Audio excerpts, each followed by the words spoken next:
at a sustainable level. Gulai is one of Hungary's absolute top hunting districts. The hunt has been arranged in cooperation with Diana Hunting Tours.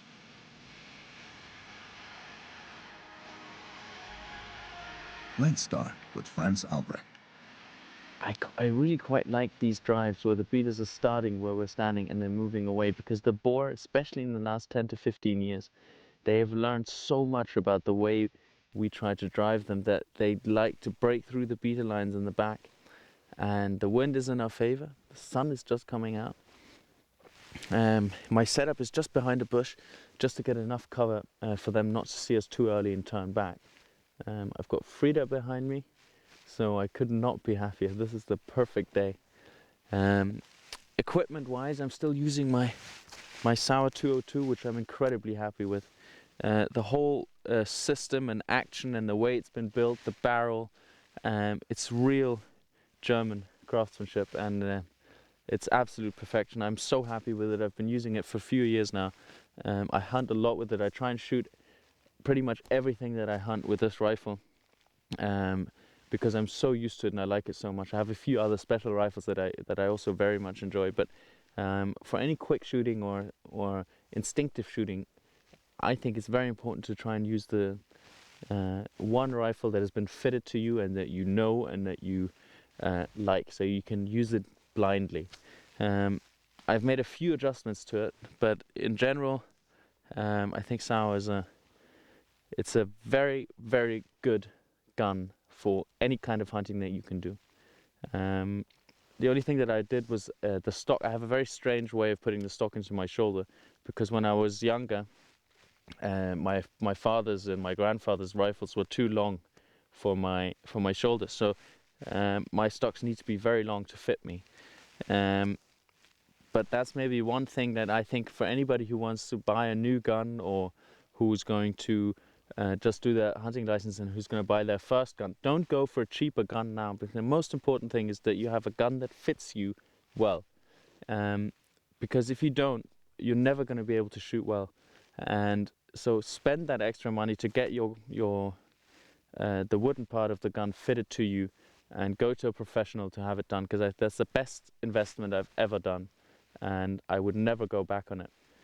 So, for example, if you have to adjust your head once you're in the to get it to get the sight right and everything, that's all a sign that your gun's not fitted to you. And I promise you, go and have it done, and you will agree with me that it's the best thing that you've ever done. I have an 8-shot magazine, so 8 in the magazine, 1 in the hole, and I think for this kind of shooting, especially boar shooting, to have a lot of firepower is very important. Not only are these boar tough, and sometimes you need another shot, or 2 or 3, but also sometimes on a day like this, you only get one chance. You might not see anything in the morning. We didn't have a very good first drive, and you never know, maybe nothing will happen this drive, but maybe then in the 3rd or 4th drive, you will have a big group come through, and you can really make the most of that if you have a bigger magazine. If you only have 3 or 4 shots, they are out very quickly, and then the time it takes to reload them, and you've seen how fast these boar are.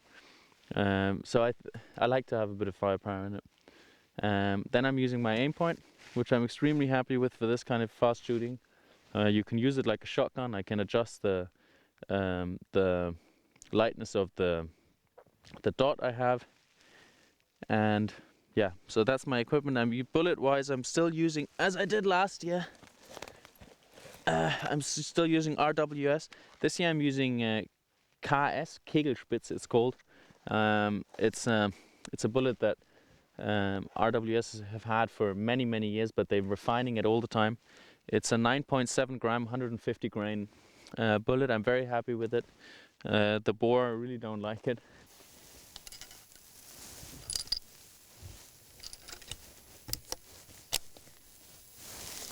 Okay, we're in Gulai. This is the first beat for today.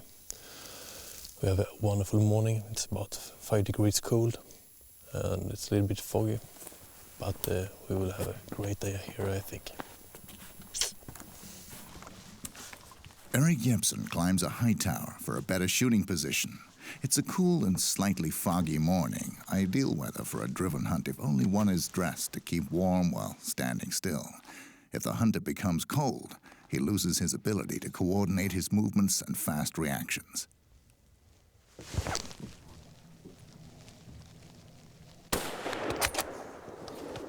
All hunters know that a good start is important for one's performance for the rest of the day. Erik Jepsen gets off to a very good start with his perfect hit to a so-called Oberlaufer, a yearling pig.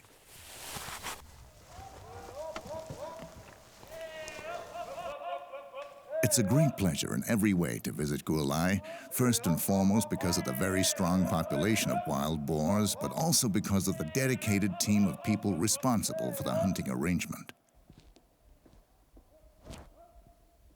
The crackling noise from the frozen leaves warned Per Carsten that something was approaching.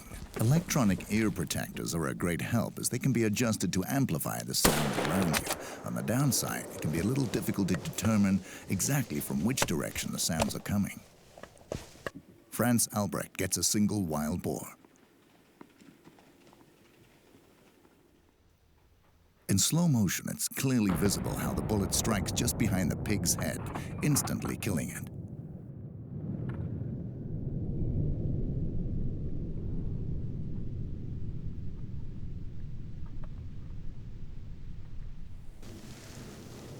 Close to where Erik Jepsen is positioned, there are two wild boar moving about, obviously unsure of which route of escape to take. They finally make up their minds, and Erik suddenly becomes busy.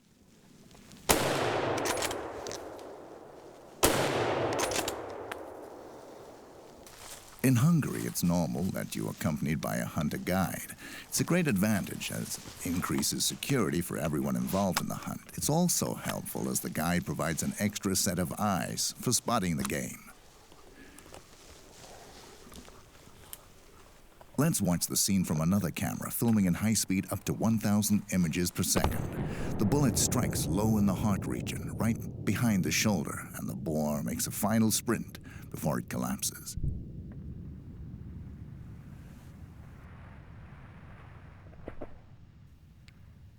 Generally, it's ideal to hit the animals in the front 1/3 and upper half of the body. Here you can actually see the RWS bullet from Erik's 7mm Remington Magnum fly through the air, and the impact as the bullet hits the boar, resulting in a clean, instant kill. It's been quiet around Franz Albrecht for a while, but suddenly the action picks up.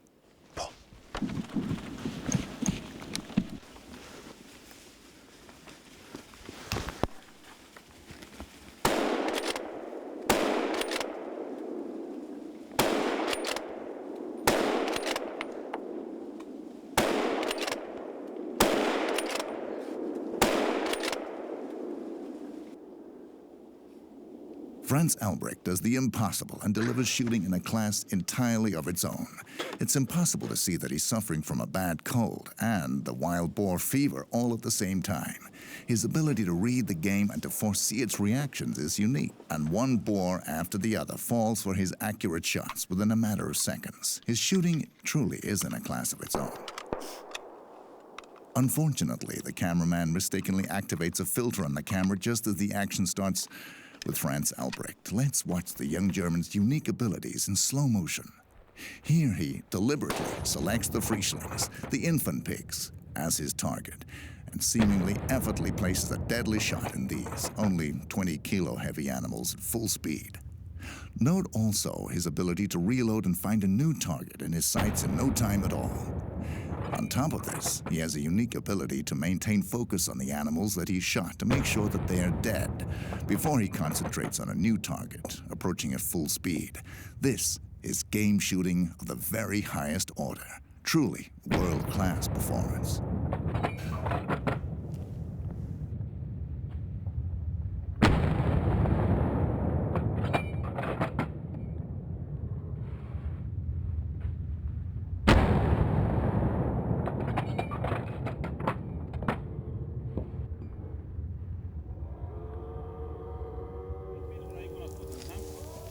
The dogs can concentrate on driving the game forward. Because of the high-quality shooting here, there is no need for tracking wounded animals or search for shot game on this hunt. Some wild boars are approaching where Eric Ass is positioned. He keeps his focus on the second boar in order not to kill the head sow, which often is the front animal in a group.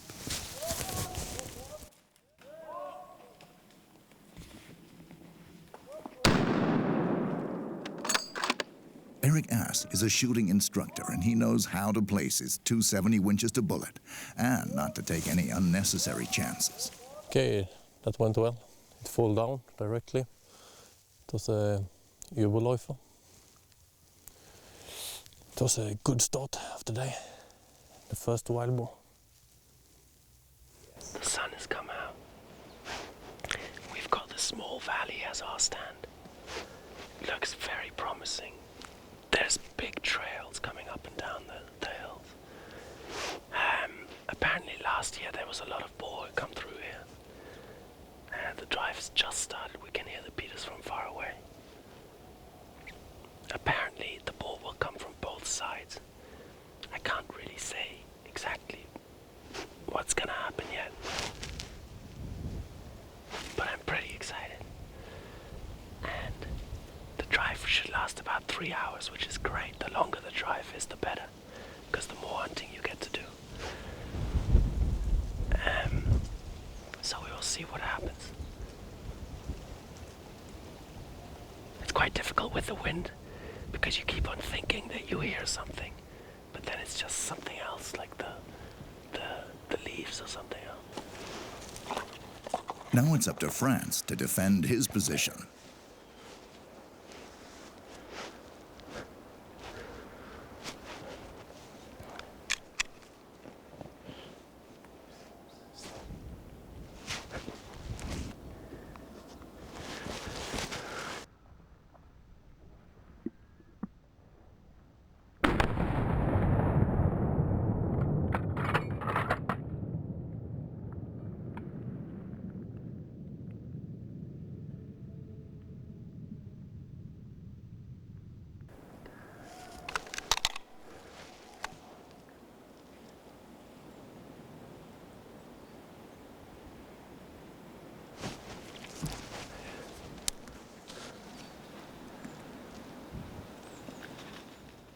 The boars obviously detected something.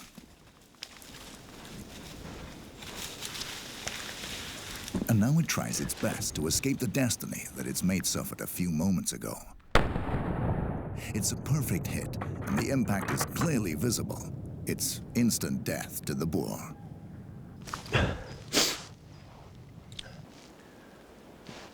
The line of beaters approaches Franz Albrecht's position, and as they pass him, he turns around and instead of being at the front of the drive, he is now guarding the back door of the drive. That's fine by him. From experience, he knows that the old male boars often prefer to leave the drive to the rear.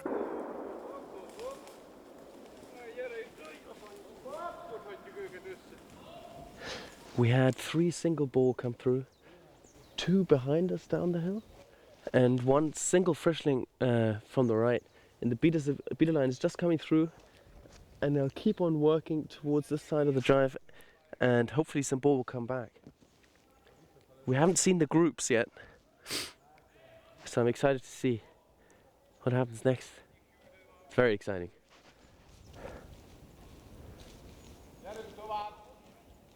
Wild boars are approaching the location where France is positioned.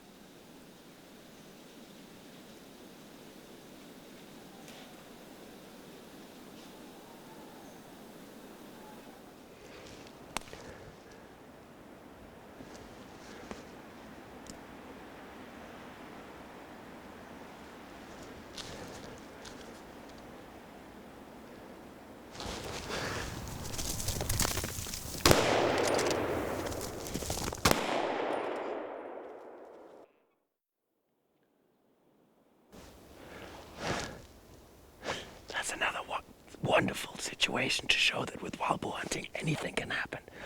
We saw 2 boar coming from quite far away up the hill. I could see there was 1 small frischling and something bigger in the back, and I was already thinking, why would the frischling be in front? But think about it too much, so I was going to concentrate on the freshling. So the freshling comes out over the clearing first. You could see by the way he suddenly got speed. They got wind. Our wind is going straight in that direction. So I shot the freshling, and while I was repeating my rifle, I could see that the bigger boar in the back is actually a nice Kälte. He's got nice long teeth. I don't think he's ridiculous. I mean, I don't think he's very, very old, but he's, I think, around a 5-year-old. Very big body, nice tusks. So very strange that they would come together. Usually you would always expect a Bache with a freshling, but you just have to keep your eyes open and expect anything, everything. Like he says, as a wild boar hunter, you gotta be prepared for everything. There are no fixed rules for the animal's behavior. Not me too. From there. There appears to be action throughout the forest now. Like here at Per's position and at Eric Jepsen's. These boars are high-speed targets, but the Swede really swings through.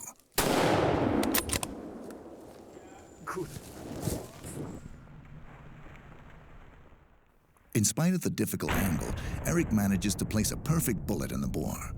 This is precision shooting at its best.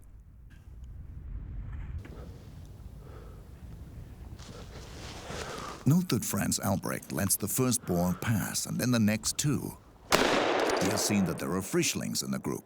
Excellent judgment.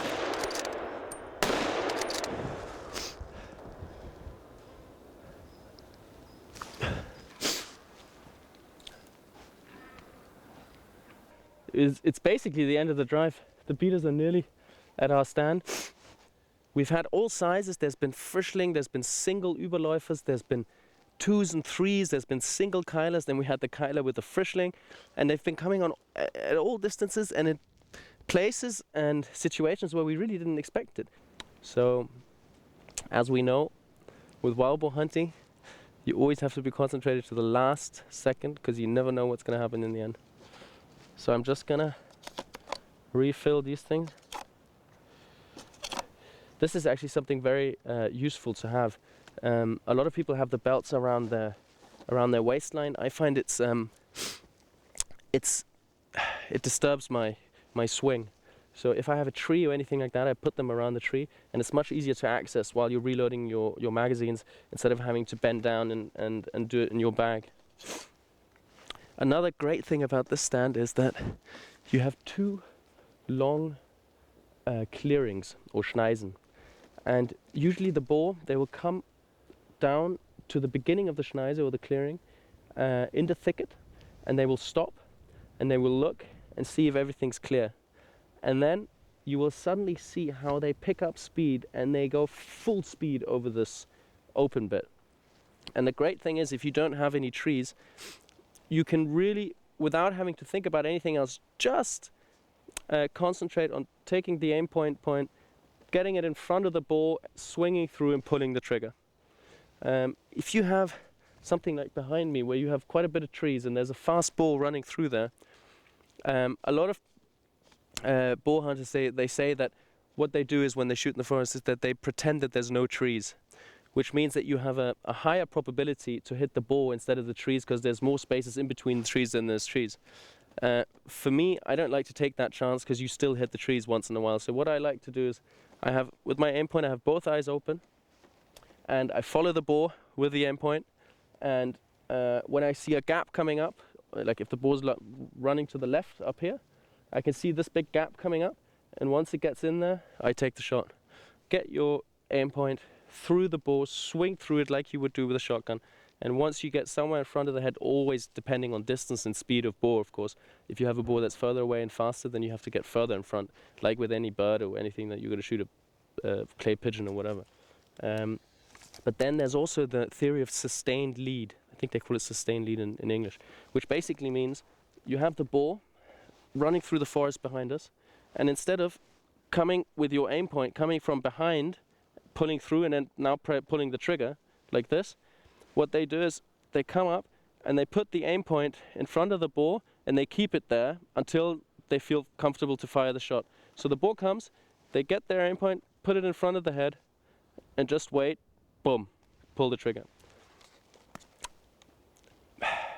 I think a combination of both theories is the right way to do it.